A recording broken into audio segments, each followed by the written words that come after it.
ওসমান হাদির আহত হওয়ার দিনে গতকালই একটা গুরুত্বপূর্ণ খবর আমাদের রাজনীতির জন্য এসছে। সেটা হলো জনাব তারেক রহমান দেশে ফিরছেন 25 ডিসেম্বর।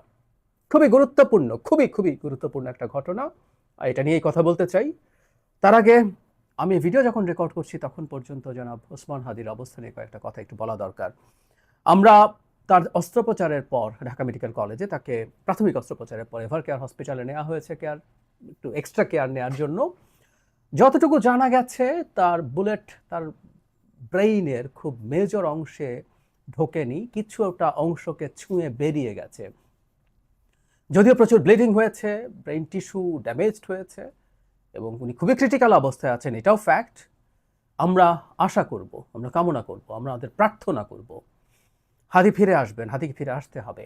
আমরা সর্বোচ্চ সর্বোচ্চ প্রার্থনা, সর্বোচ্চ চেষ্টা তো চলছেই এবং রাষ্ট্র প্রয়োজন হলে তাকে এয়ার অ্যাম্বুলেন্সে যদি স্টেবল অবস্থা হয় বিদেশে চিকিৎসার জন্য পাঠাতে প্রয়োজন হলে সেখানে পাঠাতে হবে। উনি ফিরে আসবেন আমরা আশা করি। একটা অপ্রীতিকর ঘটনার ভিডিও আমাদের সামনে আসলো, সেটা হচ্ছে বিএনপি নেতা জনাব মির্জা আব্বাস ঢাকা মেডিকেল কলেজ হসপিটালে গিয়েছিলেন দেখতে হাদিকে। সেখানে ডাকসু নেত্রী, ডাকসুতে নির্বাচন করেছেন জুমা, তাকে দেখা গেল অত্যন্ত কঠোর এবং বাজে ভাষায় জনাব মির্জা আব্বাসকে বাধা দিচ্ছেন সেখানে যাওয়ার ক্ষেত্রে। মানে আমাদের কয়েকটা কথা একটু মনে রাখা দরকার। সেটা হচ্ছে মির্জা আব্বাস জনাব হাদির আসনেই নির্বাচন করছেন। মানে কেউ কেউ বলছেন এবং জামায়াতের দিক থেকে, ছাত্র শিবিরের দিক থেকে অনেককেই জনাব মির্জা আব্বাসকে ব্লেম করে স্ট্যাটাস দিতে দেখা গেছে। মানে মির্জা আব্বাসের সমালোচনা কোন কোন দিকে করা যায়, কেউ কেউ যদি যৌক্তিক সমালোচনা থাকে করুন, কিন্তু মির্জা আব্বাস একজন স্টুপিড এবং উনি রাজনীতি বোঝেন না, এটা মনে করা ভুল হবে।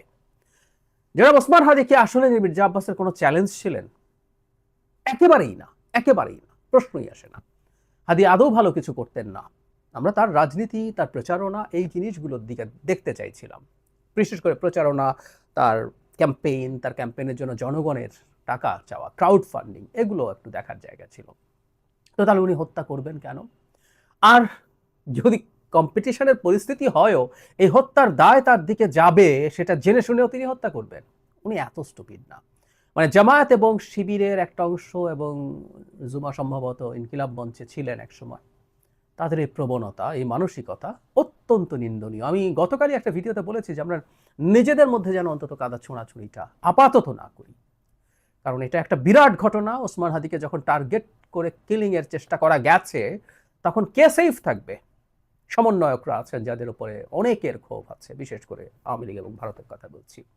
নির্বাচন পিছিয়ে দেওয়ার একটা ষড়যন্ত্রের কথা শোনা যায়, আমরা কিছুটা জানি।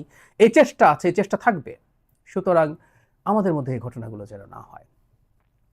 আমরা আবারও বলছি, আশা করি হাদি সুস্থ হয়ে আমাদের মাঝে ফিরে আসবেন। এবার আসছি জনাব তারেক রহমানের ক্ষেত্রে, আলোচনার ক্ষেত্রে। উনি 25 ডিসেম্বর দেশে ফিরবেন। আমি জানি না তারিখটা পূর্ব নির্ধারিত কিনা, হতে পারে এটা পূর্ব নির্ধারিত, হয়তো আরেকটু পরের দিকে তারা জানাতেন, কিন্তু জনাব হাদির আহত হওয়াটাই, গুলিবিদ্ধ হওয়াটাই আমরা নিশ্চিতভাবে বলতে পারি তাকে এই সিদ্ধান্তটা প্রকাশ করতে মোটিভেট করেছে। আর যদি পুরোপুরি চূড়ান্ত দিন নাও হয়ে থাকে, আমি ধারণা করি এটা এই ঘটনার কারণেই চূড়ান্ত দিনটা নির্ধারিত হয়েছে, সেটাও হতে পারে। এভরিথিং ইজ পসিবল, বাট অত্যন্ত স্মার্ট, ব্রিলিয়ান্ট একটা সিদ্ধান্ত। ইয়াস, আমি মনে করি 25 তারিখ তিনি আসলে, আমি 25 তারিখের ব্যাপারে আমার যেটা অনুমান সেটা হলো ছুটির দিন। তিনি আসলে যিনি যখন তারিখ ঘোষণা করে আসবেন, ঢাকায় প্রচণ্ড জনসমাগম হওয়ার সম্ভাবনা আছে, নিশ্চিতভাবেই বলা যায়। সো জনগণের যাতে সমস্যা কম হয়, তাই এইটা যেহেতু ছুটির দিন, ক্রিসমাস, সেই দিনটা একটা ভালো দিন এই বিবেচনায়। কিন্তু তিনি আসার সিদ্ধান্তটাকে আমি খুবই খুবই সিরিয়াসলি প্রশংসা করতে চাই, কারণ হাদির আহত হওয়ার সাথে সাথে নানানজন নানান কথা বলা শুরু করছেন। জনাব তারেক রহমানও তো টার্গেট হতে পারেন, সমন্বয়কদের কথা বললাম। নির্বাচন কি অনিশ্চয়তার দিকে চলে গেল? নির্বাচন কি হবে? এই প্রশ্নগুলো ক্রমাগত যখন আসতে থাকবে, এটা আসতে পারত।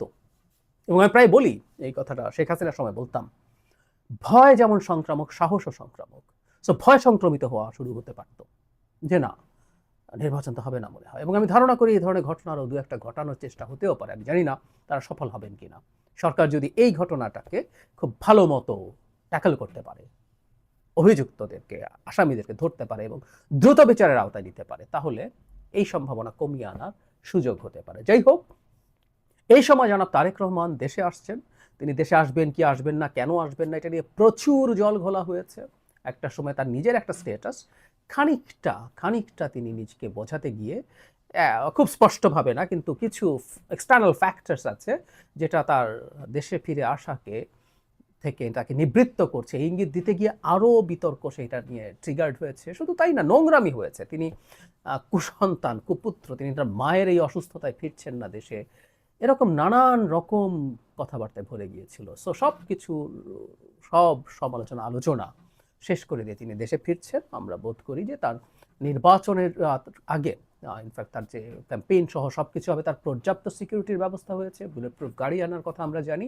এর বাইরেও সরকার নিশ্চয়ই এবার বিশেষ করে ওসমান হাদির ঘটনার পর তার উপরে কতটা ঝুঁকি আছে সেটা বোধ করে তাকে প্রয়োজনীয় নিরাপত্তা, আমরা এসএসএফ এর কথা বলছিলাম, এসএসএফ এর আইন অনুযায়ী যে কেউকে এই ধরনের ভেরি ইম্পর্টেন্ট পার্সন ঘোষণা করে এসএসএফ এর নিরাপত্তা দেওয়া সম্ভব। সেরকম কিছু দিয়ে হলেও সেটা দিতে হবে। ইনফ্যাক্ট ওনার সুস্থ থাকা, বেঁচে থাকা, ওনার কোনো হামলার শিকার না হওয়া শুধু বিএনপি না, এই রাষ্ট্রের ভবিষ্যতের জন্য খুব গুরুত্বপূর্ণ ইস্যু হয়ে দাঁড়িয়েছে।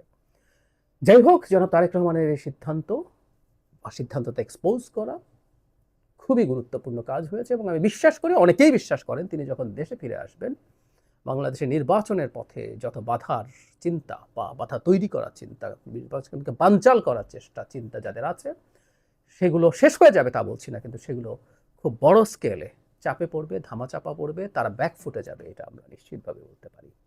জনাব তারেক রহমান ফিরে আসুন, ফিরে এসে তিনি তার দলের নেতৃত্ব দিন, বাংলাদেশের ভবিষ্যতে একটা গণতান্ত্রিক সরকার গঠন করে সফলভাবে শেষ করতে চালিয়ে বাংলাদেশের গণতান্ত্রিক ব্যবস্থাকে শক্ত ভিত্তির উপরে দাঁড় করানোর দায়িত্ব এই মুহূর্তে ওনার, একটা গুরুত্বপূর্ণ রাষ্ট্রীয় দায়িত্ব তার উপরে আছে। আমরা আশা করতে চাই, আমরা বিশ্বাস করতে চাই সেই দায়িত্ব তিনি মোটা দাগে ভালোভাবে পালন করতে পারবেন। আসলে একটা ডিস্ট্রাক্টেড সিস্টেম শেখ হাসিনা যেটা ফেলে গেছেন, সেখানে থাকা তার দলেরও মধ্য থেকে তিনি শতভাগ দক্ষতা এবং সিনসিয়ারিটি এবং সততার সাথে তার প্রচুর মানে লোকজনকে পাবেন কিনা, টিম পাবেন কিনা, অনেকগুলো যদি কিন্তু উপর তার সাফল্য নির্ভর করে, কিন্তু আমি আশা করতে চাই তিনি তার এই দায়িত্বে সফল হবেন।